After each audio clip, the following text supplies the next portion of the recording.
Sato ma sadgamaya tamaso ma jyotirgamaya mrityurma amritam gamaya. Om Shanti Shanti Shanti. Om, lead us from the unreal to the real, lead us from darkness unto light, lead us from death to immortality. Om, peace, peace, peace. So for this session, it'll be different from what we are doing there. This is more general, like this place is more open. It's also nicer. What we're going to do is, the sessions there are specifically focused on Advaita Vedanta, on non-dual and non-dual meditation, and limited to a text, that is the Vivekacudamani. And they're also limited to those 10 verses. But here it is spiritual life in general. So, and also it's an open format. I'll just read something just to set the tone, and then you can ask questions, make observations. You can just talk. Swamiji? Yes. They are lining up over there. Already you're lined that. Oh, that's why you are there. The line goes all the way back. No, there's only three of them at the moment. 3 at the moment, yeah, 3 by 3. All right. So, but I'll still read out a little bit. What I'm reading out from is this book by Swami Virajanandaji. Some of you are initiated by Swami Tathagatanandaji. I know some I met. Yes. He was the Swami in charge of the Vedanta Society of New York before I went there. And his guru was Swami Virajanandaji. He was the president of our order long way back in the 1950s. Of course, long before my time. I never saw him. But a really great spiritual practitioner, what we call a sadhaka, who would easily spend 10, 12 hours a day in meditation. There's an ashram in the Himalayas where he lived decades and daily in deep meditation. That ashram is called Shamlatal. And he wrote this one book, which is a collection of spiritual advice. Very valuable. It's been translated into English. I'll read out from the original Bengali and translate, but it's been translated into English called Towards the Goal Supreme. It's a short book, and it's just, like sentences, 1 or 2 sentences, and numbered 1, 2, 3, 4, like that. So, Towards the Goal Supreme, if you are interested in the English version. Let me just read out a little bit, and then we will talk. Bhagavan labh korte hole sadhoker chai. For those who want to realize God, what are the practices or qualities necessary? 1, dhairya, patience. 2, adhyavashay. That patience, he says, is number 1. And I am reminded of Kabir Das, who says, Yaar mile saburi mein. The beloved is found, or the friend. Kabir Das would always call God the friend. It's more informal than friend. Yaar means buddy. So this is but buddy with a capital B. God. But God is found, the friend is found in patience. Second, adhyavashay. Adhyavashay means effort. Self-effort or effort. Number 3, deho moner pavitrata. Purity in body and mind.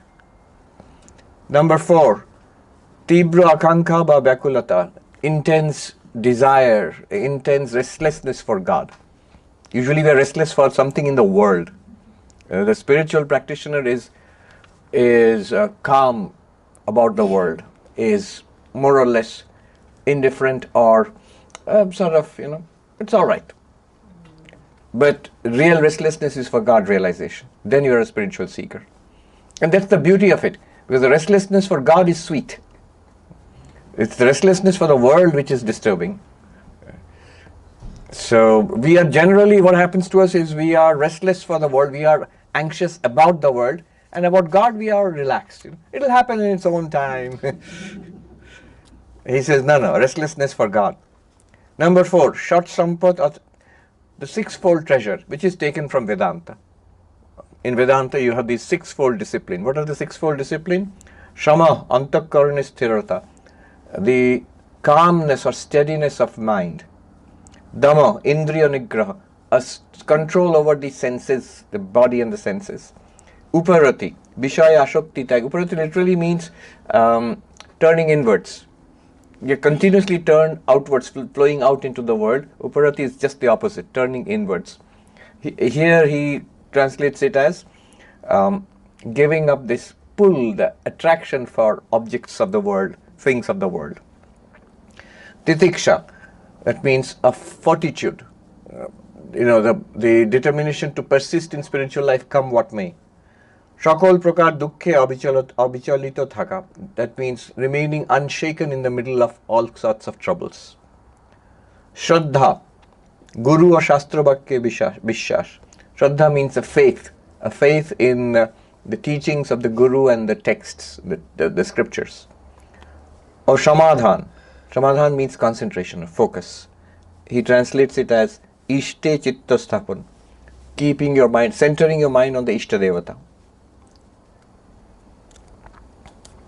Then he says in the second point, সাধন ভজনের দ্বারা যেসব উপলব্ধি বা দর্শনাদি হবে তা গুরু ছাড়া কাউকে বলবে না. The experiences that you have through a period of spiritual practices, you can tell that to your guru, but don't tell that to others. তোমার আধ্যাত্মিক সম্পদ, তোমার অন্তরতম চিন্তাধারা নিজের অন্তরে লুকিয়ে রাখবে. Your deepest spiritual treasures, keep it within yourself. Don't broadcast it.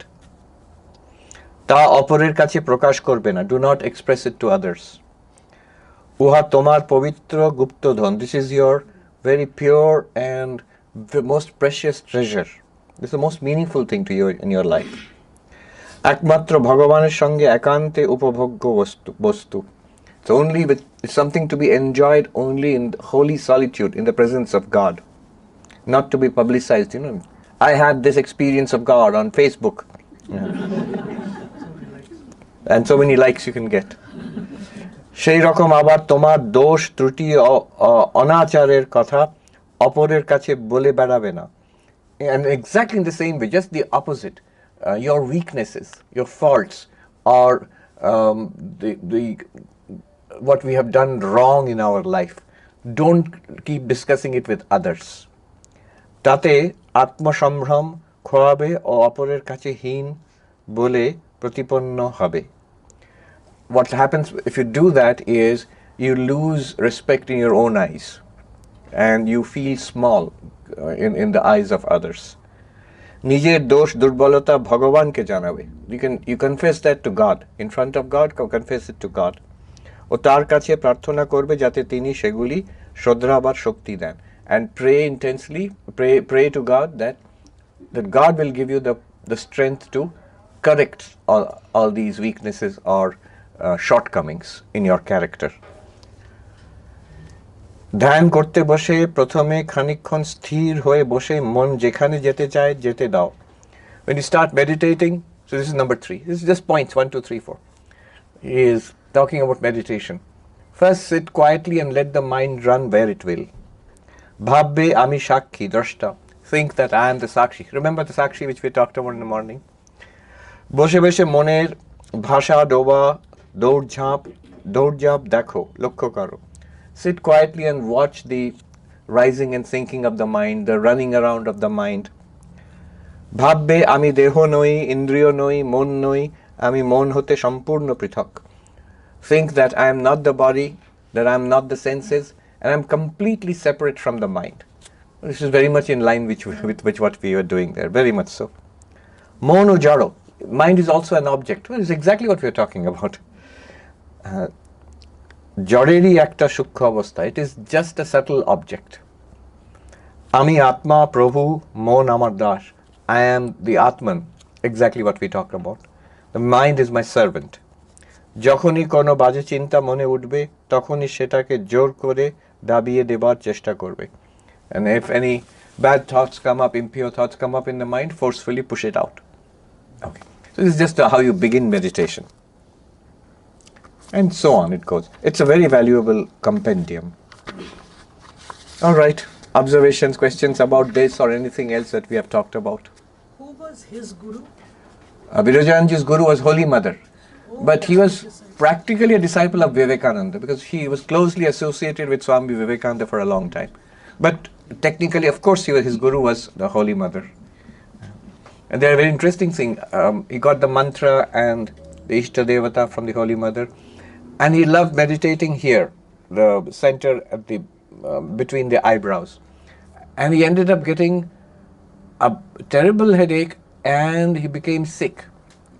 So quite some time later when he visited the Holy Mother again, even without saying anything, she looked at him and said, "My child, what have you done? Where do you meditate?" And he said, "There." He said, "No, you should not. You should meditate to your heart." And he changed that and his health recovered after some time. He became better. All right. Tell us your name and ask the question. My name is Surya Narayan. Yeah. My name is Surya Narayan Saraswatula. We are very glad to be back here, Swamiji. My question is, what is that which can never be experienced as an object, yet without which every experience of body, mind and world is possible? And how is this truth to be lived and verified directly in one's own life, not merely understood conceptually, as you mentioned? Yeah. I am using the term eternal verification, for lack of any better term, to point to the shift from knowing about the witness to directly abiding as the witness, Kshetrajna or Sakshi, that is present before, during and after all experiences. Is this a valid way to think about sadhana? Yes, the last one, yes, it's the most valid way to think about Advaitic sadhana. So what was the first part of the question? That what is the way to? How do I constantly verify? Yes, that which is not the object of the mind or the senses, but because of which we can experience everything through our senses and in our mind also. That's exactly what we are talking about. That is awareness, that is consciousness, that's what we call the Sakshi. That's what makes all this possible. See, what Vedanta does is it draws our attention subtly in a way, it changes our attention, takes it towards that consciousness. We cannot deny that we are aware. We cannot deny that we are conscious right now. And then the next thing that what we did, notice the variety of our experiences. You're seeing, and then you close your eyes, you're hearing, you smell, you taste, you touch, all sorts of experiences in our life. And then further, our inner world of thoughts and emotions and memories and desires, all of this is there. But notice something remarkable. This is where Vedanta makes the first thing that Vedanta says is draw attention to awareness. This is what we never do.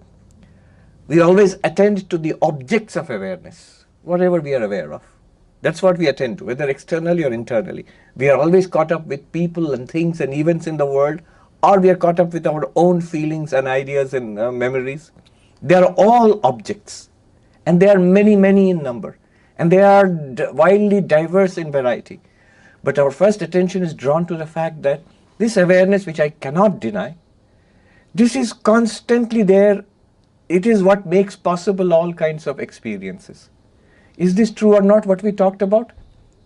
No? Was it mysterious, or was it? It should be like, yes, it's obvious. It's not something that we have to say that it's not something that we usually think about. But if you draw our attention to it, then I have to say, Swami, it's a fact. So this consciousness, this awareness is distinct. It is common to all our experiences. Everything else, the objects keep changing, our experiences keep changing. Do you follow me when I say that the objects of experience keep changing? Just look at all the objects of experience. These are all objects of experience. Various colors and shapes and tastes and sounds and so on. Thoughts and emotions, they are all objects of experience.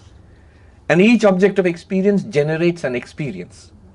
But lighting up all those objects of experience, making possible all those experiences, is consciousness.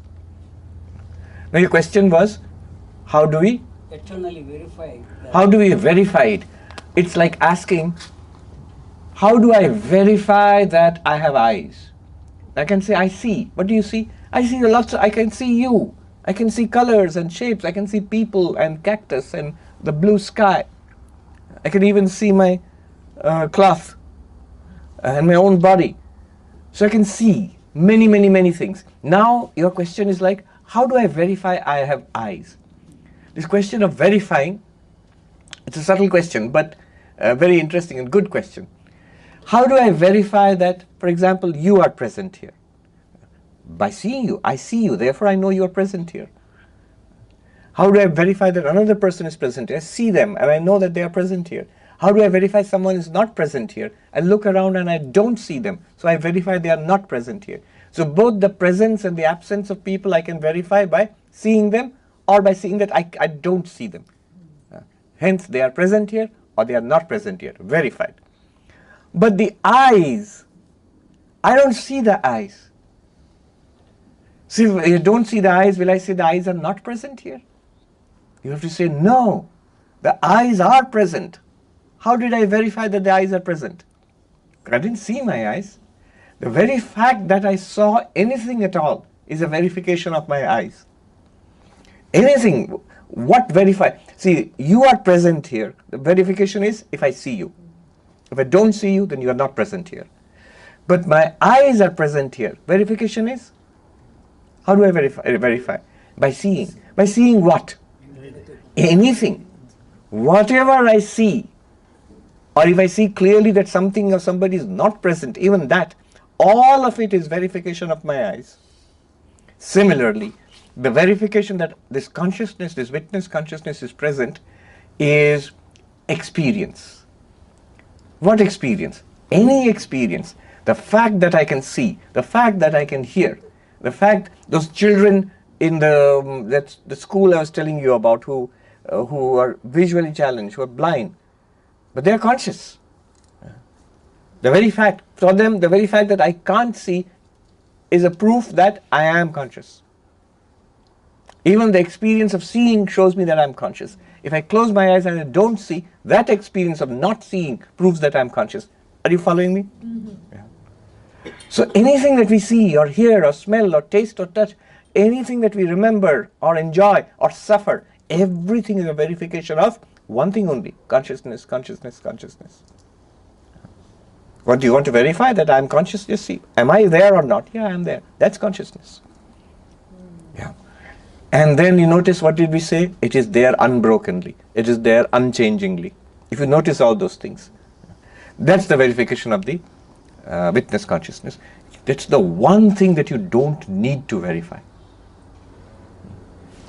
That is spontaneously present. That's the meaning of aparoksha. Directly, immediately available. And the other question was? Can we call that as eternal verification? It's eternally verified, yes. Yeah, we'll leave it at that. My name is Suresh Balani, and I got a related question. You know, when I say I am aware, it's a thought in the mind. Yes. So it's an object. So how can I be aware of awareness without it being a thought? Yes. So the thought in the mind is an object, but awareness is not an object. Notice this. This is an interesting thing. This is an object. I see it as an object. Even my body is an object. I see it as an object. My breath is an object. You know, in mindfulness meditation, what do? You make your breath an object, right? You become aware of your breath. Am I right? Yeah. So, your breath is an object. Your thoughts are objects. Think of a thought. 1 + 1 is 2. That's a thought. That's an object because I'm aware of it. Are we together? But the awareness which is aware of these things, notice you can never make it an object. You may say, but I feel aware. Your feeling aware means there's some feeling there. Maybe it's a sensation of the body or a feeling of a thought or something like that. And yet you cannot, although you cannot make awareness an object, yet you cannot deny that you know you are aware. This is the self-luminosity of awareness. Swaprakasha. It reveals all objects because like light, it reveals all objects. And like light, to see light, you don't need another light. To see any object here, you need the sunlight. But to see sunlight, you don't need another light. You don't need moonlight to see sunlight. Like that, awareness reveals everything and it reveals itself continuously. What was the phrasing of your question again? How do you become aware of awareness without it being a thought? Yes. So aware of awareness is because it's self-luminous, because everything is revealed by awareness. Just the fact that everything is being revealed. It's like, how do you become aware of your eyes without seeing your eyes? Without reflecting it in a mirror or looking at a picture of your eyes. Are you aware of your eyes? Yes, just by the very fact that I can see you all, I'm aware of my eyes. By the very fact that I experience anything at all, I'm aware of awareness. But also more subtly, even without any experiences, even without any objects, even without any, not experience, even without objects, even without thoughts, awareness is self-luminous. That's a very subtle point here. One might say, so are you saying that awareness requires the mind? To become aware of awareness, you require the mind, you require a thought that I am aware. No. The mind can only formulate it. It can formulate it as a thought. The tongue or power of speech can speak about it and say, I am aware. But even if I cannot speak, even if I cannot think, awareness is still there, self-luminous. It's just that I don't have the instruments to think about it or the instruments to speak about it. But you need a Brahmakara Vritti, right? A Brahmakara Vritti, what that Brahmakara Vritti, that's the moment of enlightenment. What it does is, it removes the ignorance about myself, my real nature. Earlier, my real nature, I thought I am this body-mind. Now the moment of awareness suddenly comes, I am not the body-mind, I am this consciousness which illumines this body-mind. But you need that vritti though. Right? To know that you are awareness and not the body-mind. But once it is known, do you keep needing that vritti? No. To know this is my face, I need a mirror to reflect it. Oh, okay, this is my face here. The mirror shows me my face. But I don't continuously need the mirror. I'm not dependent on the mirror. I have no doubt that I have my own face, although I'm not seeing it. The mirror will show it to me. But if I remove the mirror, throw away the mirror, after that I have absolutely no doubt that my face is still there. So only one time you need the Brahmakara. Brahmakara Vritti is needed only once. Who's next? I thought it would be general questions. These are all very technical, Advaita questions. I'll try to bring down the bar, Maharaj. So this is not a highbrow question. The question is about karma, as in Swamiji's words, good, bad, bad. Yes. What is good and bad varies widely based upon several things. Time period, for instance, what was good and bad from the time of Manusmriti or Varnashrama Dharma and Torah's commandments to now, for instance. It varies widely from societies and cultures. Two neighbors from two different cultures can have two very widely different perspectives. Individuals, a sensitive person can have a very higher threshold, a tighter threshold for what is bad action and sin compared to another. Yes. Given these, am I, as an unenlightened jiva, creating my own rubric of how my karma phala is to be determined? I know that from the point of view of Atman, as Swamiji says, it is ever free. Karma, good, bad, is meaningless. My request is to kindly address the question from the perspective of the unenlightened jiva. Yes. And it's good to be aware and sensitive about one's karma, because that's what is designing our present life, regardless of enlightenment or lack of enlightenment. So it's a very advisable thing to be careful about. The quality of our life is determined by our past karma.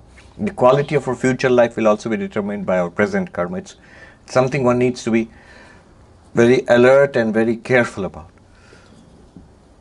One sadhu said, "Ye bade gambhir siddhant hai Mahatma ji." These are very profound doctrines.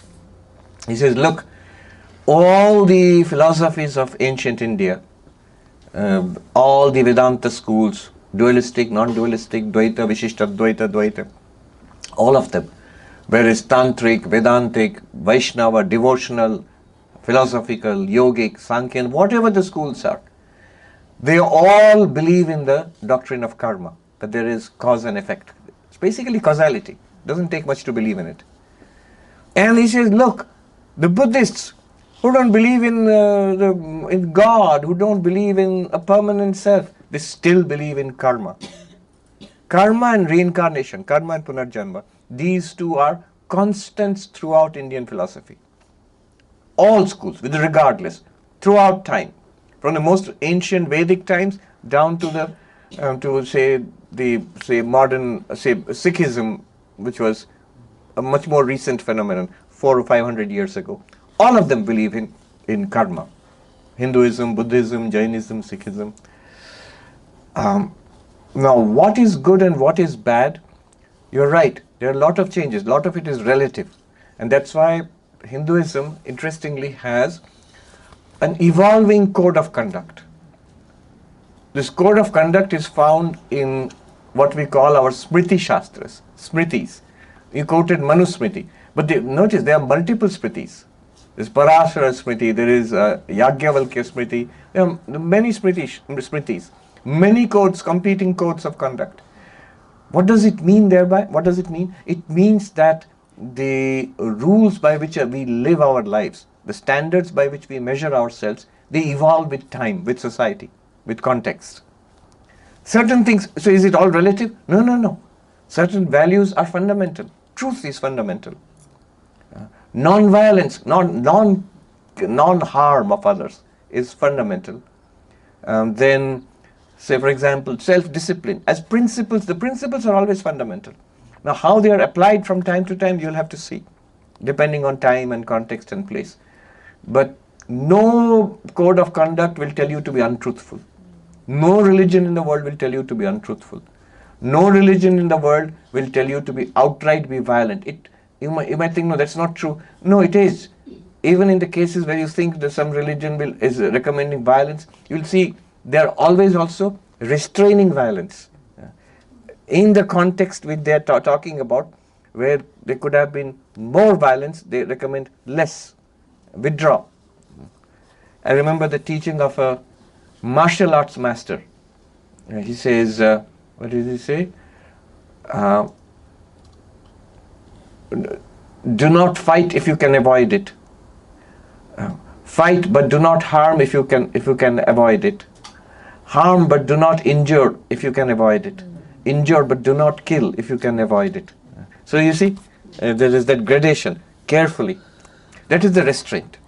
That's also the same principle of non-violence, and that can extend to very strict, uncompromising non-violence, like say Mahatma Gandhi, like say you see in Jainism, religion which is. So Sam Harris, his religious fundamentalism is not always, you've heard of Sam Harris? Yeah. He says religious fundamentalism is not always bad. It depends on what the fundamentals are. If the fundamentals are love, if the fundamentals are non-violent, the more fundamentalist you are, the better you are. And then he actually quotes Jainism. He says it's a religion of ancient India, which many Americans are not aware of. So their core practice is non-violent. So the more fundamentalist a Jain is, the less you are likely to be afraid of him, because the more strictly non-violent he will be. So it evolves over time. Swami Vivekananda told Sharat Chandra, one of his disciples, that it's time to write a new Smriti, new code of conduct for Hindus, for in this day and age, where the old ones are hundreds of years old, even the latest ones. And Swami Ranganathanandaji was a great monk of our order. He said, look, the constitution of our modern, free democratic nations, they are an excellent code of conduct. You don't have to look elsewhere. This is not something available earlier. Earlier there was some kind of religious code which kings implemented or followed. Now you have the constitution of secular states. None of them tell you to be bad people. In fact, if you follow them, the civil duties of a person. So he would say to Indians, so what is the Smriti? What is the rule of code of conduct for modern Hindus? He says, just follow the constitution of India. That is a good enough preparation. So the basic principles of truth, non-violence, self-control, these are universal. and their application may differ from place to place. And, yeah. Yeah. If you had a follow-up? Or? Small follow-up, if you don't mind. Yeah. I promise. There is relativity there, though. What I was struggling with was, is a jiva essentially writing their own rubric of how their karma phala will be determined? Yes, but you see, that's why we have a conscience. Kant said the two things fill me with wonder, the starry heavens above and the conscience in the heart of a man. These two things fill me with wonder. That means basically the cosmos here and what's within us. What's outside us and what's within us. He said these two things fill me with wonder. We have a conscience. So if it pricks your conscience, that's a good warning sign. However, even in the name of relativity, don't make it entirely individualistic. Then your mind can take you for a ride. Both ways it can. One way is you can become over-conscientious. You can be paralyzed into inactivity, always worried about, did I do the right thing or did I not do the right thing? Should I have done it this way? Should I have said that? Should I have not said that? And there are people who become nervous wrecks that way. Don't overdo that. You're not supposed to live like that. Whole purpose is to go forward towards God, towards enlightenment, liberation, moksha. That's the whole goal. Not to agonize endlessly over whether I did right or wrong. If you're agonizing endlessly over that, then almost certainly you're doing wrong. Whatever you agonize, it's of not much use. So rather, make sure that it's not obviously wrong what we are doing. We are not fooling ourselves. We are not breaking the law. We are not being deliberately immoral according to our own standards. That's it. The other way around also can be wrong. We can fool ourselves into thinking I'm perfectly fine even when I can be living a double life, a life of double standards. The mind can always trick us. That's why some external code of conduct is necessary. Whether it's the law of the land, or it is your ethical law in your religious book, whichever religious book, some framework with which to check ourselves. Yeah. There's a question from Binduji. Yes. The question goes like this. I am awareness, then when my body dies, why do I need last rites, cremation, burial, celebration of life, etc.? So I'm awareness. Why do we need last rites? Yes, we need it and we don't need it. One reason is why we need it. It is cultural. Death is an extremely important transition. Whatever happens to the person who dies, definitely it has a tremendous impact on those who are left behind. So it gives us closure. It gives us a civilized way of dealing with death. We would be a very poor civilization. Human society would not last if we just didn't care for our dead. Every civilized society, starting from pre-urban tribal conglomerates, they have burial rites, some ways of dealing with death. So that's one. Society needs it, whether the dead person needs it or not. Second, the idea in Hinduism is that these rituals confer a kind of blessing, a kind of good karma whose benefit accrues to the dead person also. So that's why the children of the dead person are supposed to perform the Shraddha rituals for the dead person, so that they can go onwards in their spiritual life. Now, if I am awareness, remember, one simple principle in Advaita Vedanta, this awareness principle, if I'm centered there, then the rest of it does not make any sense, is not necessary. But notice the question itself. All the questions, the confusion in Advaita Vedanta will always arise usually from this one confusion. That in the same question I will shift from I as awareness to I as the body. Then the confusion arises. Notice the question. If I am awareness, then when I die, why do I need? But this awareness does not die. If you are awareness, you don't die. Yes, the sentient being dies. I mean, the physical body dies. And your children and your relatives will perform rites for civilizational reasons. And if you ask, yes, but for me, what does it do? Then the me you are asking about is not the me who is awareness, who is Brahman or Atman. The me you are asking about is the one who experienced physical death and is transitioning to another life in heaven and then further lives, reborn again. Until we are enlightened, this cycle of birth and death will continue. And until that time, we have not realized ourselves as awareness. It's no use saying that, but I'm awareness, I don't want to be born again. Well, have you realized it? If you realize, you will realize there is no birth and death for you. It's over. But until we realize that, we will be propelled along by our past karma into newer and newer lives. The body will die, we will get another body. We means who? Awareness plus subtle body. Consciousness plus subtle body. The Atman or Brahman limited by one subtle body. Sukshma Sharira, Karan Sharira. That's called a Jiva, sentient being. And that's the one which is journeying across lifetimes. That's what we all are right now. Ultimately we all are Atman or Brahman right now. But we don't see it. If we saw it, all of this wouldn't matter anymore. And the aim is to try to see that. And until we do see that and realize it and make it a living reality, we will keep journeying like this. So if your question is, do I need those rituals? Well, let the society perform it. And as long as I am not enlightened, it's good for me also to have that performed. And really does it matter? No. But don't spread that. It's damaging to society and to religion and everything to spread that kind of. It reduces into utter crass materialism in that case. Yes. Namaskar, Swamiji. My name is Gauri. I've been listening to your talks for a very long time, and it's been just amazing. I have something that just bothers me all the time, and I'm so glad I've been to ask you this question. And the question is about free will. At some point it will come up. Free will. So there are three parts to it, all related. Free will, predeterminism based on the whole thing about karma. So free will, I've heard you say that society has to have free will, otherwise it cannot function. Yes. But at the same time, you also seem to allude there is no free will, that everything is, you've got to accept that, even in the Bhagavad Gita, it says you're just the actor there, and God does everything. The whole world, whatever is happening in Maya, in this world.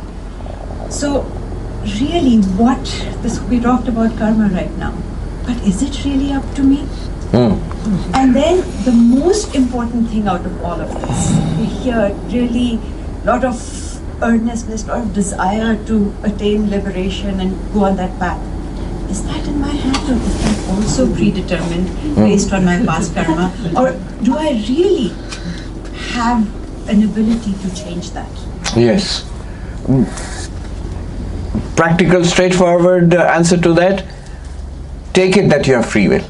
But that's the problem. You always put this asterisk, which is why I'm asking you here. Take it that you have free will, but there's always a but. So upon investigation, whether it is philosophical investigation, whether it's now latest neuroscientific discoveries, and all these spiritual teachings, in every way you see, ultimately there is no free will. It's just the way it is. It's paradoxical, I admit. But why is it paradoxical? Notice, our very existence is paradoxical. You are Brahman. You're literally all of this, but you find yourself only as Gauri. That's what you find yourself as. You don't feel I am all of this. And yet Vedanta says you're all of this.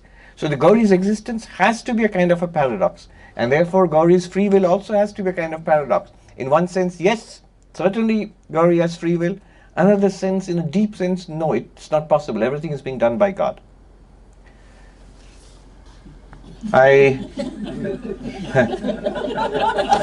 Yeah. So what's the best outcome of this? If you take this seriously, that both of these sides, that it appears to, the free will seems to be there and you can't do without it, and yet it can't be there. Yeah. That's the paradox. Then what's the outcome of it? What do you do with this strange situation? This I'm borrowing from the philosopher Arindam Chakravarti. He says the best outcome of this, the implication of this is to use the appearance of free will and acknowledge the truth that there is no free will. What does it mean? It means surrender. Yes. It means accepting that God does. Even this accepting, how do I do it? Because I seem to have free will. I'll use that seeming free will to acknowledge that it's not my will, it's yours. And with that seeming free will, do the best that I can, all the time acknowledging it is your will. You live like that, you will find it's a beautiful way of living. Everything is being done here by the Divine Mother. I remember I met this person recently. He had an extraordinary experience. He was a devotee. He had an extraordinary experience in which, Sri Ramakrishna appears to him in a dream and tells him to do something which seemed quite meaningless at the time. Afterwards, it had profound effects. Everything made sense afterwards for him and for everybody else. And then he told me all this personally, what had happened. And then I saw that what was touching for me and instructive for me and inspiring for me is the lesson that this gentleman took away from this experience. The lesson he took away, with eyes full of tears, and he says, I'm just overwhelmed. I am now absolutely sure everything here is by the will of Sri Ramakrishna, is by the will of God. I have no doubt, every little thing, good and bad.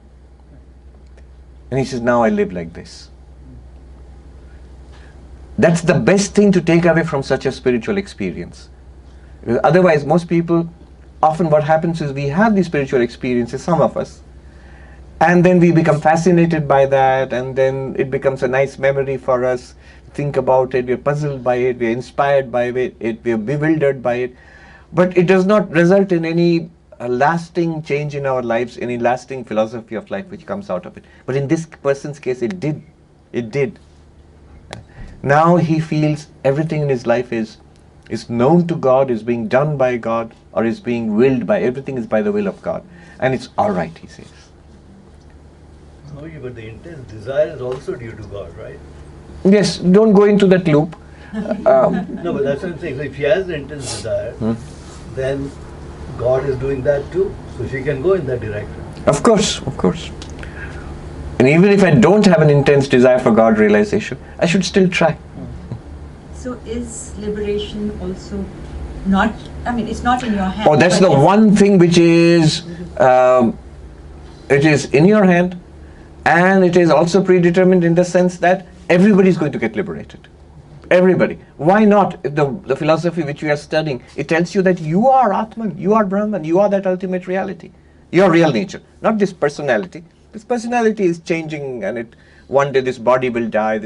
Even in this lifetime, this personality has changed. Imagine the personality that you had as a baby, and as a child, as a teenager, young person, and now in a middle-aged or elderly person, and it will go away one day, this body. Every night that personality disappears. So that's not the real thing. So this is transitional, but your real nature is Atman or Brahman. Who can stop you from realizing it? So your self-realization is guaranteed. What else will happen in your life? I don't know. That depends on your karma, on the grace of God. But the one thing which is guaranteed is self-realization. Now, if I want it, if I'm wise enough to aspire for it, it will happen much more quickly. Otherwise, it will take time. Over lifetimes. There was that incident where Ramakrishna Thakur talks about grace, which you just mentioned, and he says that it all depends on, of course, your karma, and you can transcend that with the grace of God. Like he says that 1,000-year-old dark room can be illuminated in a minute if there is a light which comes in, and that is the grace of God. So if you said we have to surrender, and then if God sheds his grace on us, we can advance, right? It's true. Yeah. Sri Ramakrishna said the grace of God is a wind which is always blowing. You raise your sail, you catch that wind. Yeah. That's all right, next. My name is Anup Srivastav Swamiji. Today morning you have mentioned about the Mundaka and Mandukya Upanishad, Swamiji. So in Mundaka Upanishad and many other Upanishad also, it's mentioned about the Buddhi Guha, and we have very important verse, Hiranyaya Parikoshe Vijam Brahma Niskalam, Tachu Brahm Jyoticham Jyotish Atma Vido Vidu. So in this verse, Swamiji, you mentioned in your YouTube lecture, it's a Vigyanmay course, and why they have not gone with the Anandmay course, because of it's a Bij Roop, right? And if we talk about the Mandukya Upanishad, in Mandukya Upanishad there are two special verses for the Sushupti Avastha, that is the Anandmay course, right? So actually, can you give some more detail about this? Why in these two Upanishad Brahman is mentioned in Vigyanmay Kosh, and whereas in Mandukya it's more about the Sushupti Avastha, because No, your question is not clear. You have to make it precise. What exactly is the question? Yeah, so my Give some more detail. What detail can I give? I can. I mean, there are dozens of lectures on YouTube. You can look it up for more detail, or read the Upanishads themselves. You'll get all the detail there. What specifically are you asking? Yeah. So my confusion is, Swamiji, I'm sorry for that. I'm just started reading Mandukya actually. So my confusion is, Swamiji, Brahman is more near in Mundaka Upanishad to the Vigyanmay Kosh, and while in Mandukya Upanishad it looks like more near to Anandamay Kosh. Is it my, I'm confused, Swamiji, or? It's still not clear. Brahman is near to this or near to that. I mean, if you look at the water in the ocean, to which it's asking, if you ask, is water nearer to a wave or nearer to a bubble? Both are water anyway. There's no question. They are water. The Vijnanamaya, the Anandamaya, these are nothing. Ultimately, they are all Brahman. What do you mean nearer? So for the Mundaka Upanishad prospect, I can tell Swamiji, because Mandukya I just started. So for the Mundaka prospect, it looks like Brahman is in Hiranmaya Parikosha, means, right? All right, dump all that, and look at what we did in the morning today. Yes. Huh? Instead of wandering around it's almost like mystical speculation. This kosha and that kosha, this sheath and that sheath, and the subtle level and the causal level. What we did today, was it not entirely based on experience? Yeah. Stick to your experience. Here is the body, this is called the Annamaya. Here is the prana, this is called the Pranamaya, the Manomaya, the intellect with which we are trying to understand. I can understand what you are saying, I cannot understand what you are saying. That's the Vijnanamaya. All of them are lit up by consciousness. Consciousness illumines all of them. So this consciousness I am, this consciousness itself is Brahman or Atman. Where is the difficulty in this?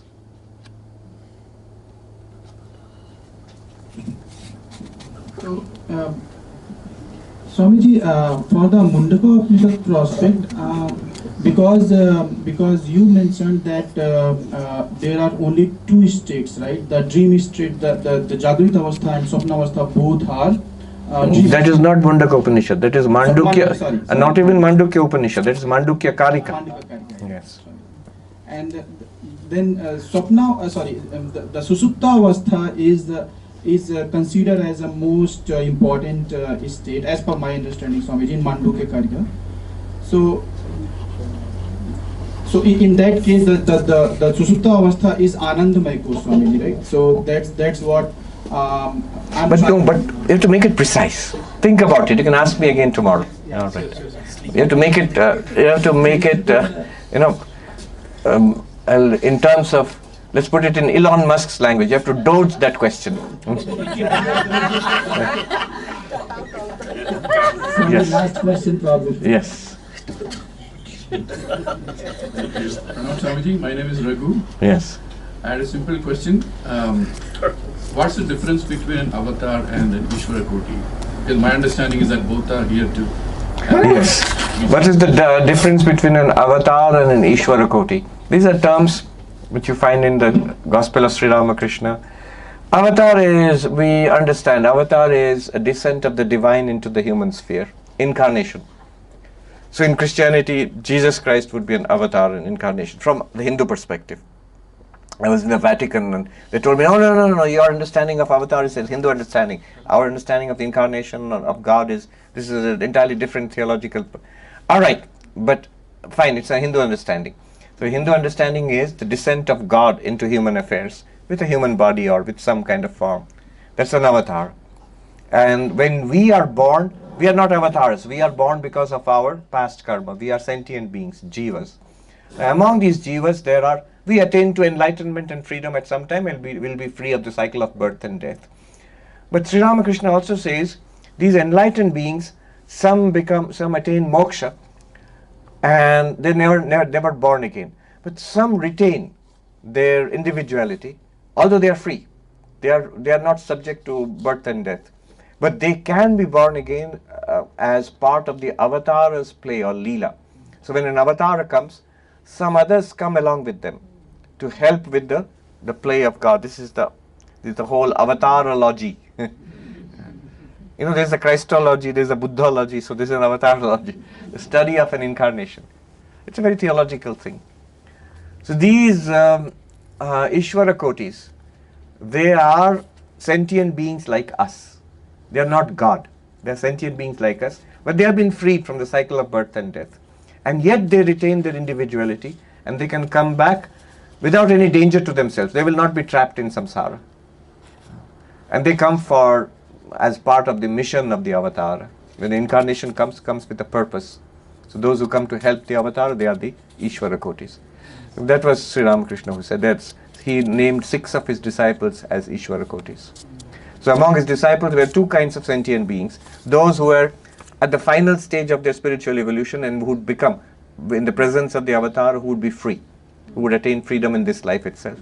There was very few chosen who were already free, but they had come specially because the avatar is coming. So to help with the avatar's mission. So who were they, the ones who were Ishwar Kotis? That's your homework. Find it out. Yes. Over? Good. This is a nice session. Okay, I'll take a quick break and we can all take a quick break. But back to serious stuff now, non-duality, non-dual meditation. 6 o'clock in the main. 6 o'clock in the main classroom. 5 o'clock. 5 o'clock, not 6 o'clock. 5 o'clock. 5 o'clock. But this was nice. Huh? This was beautiful. Yes. Like a tapovan. Thank you. It's also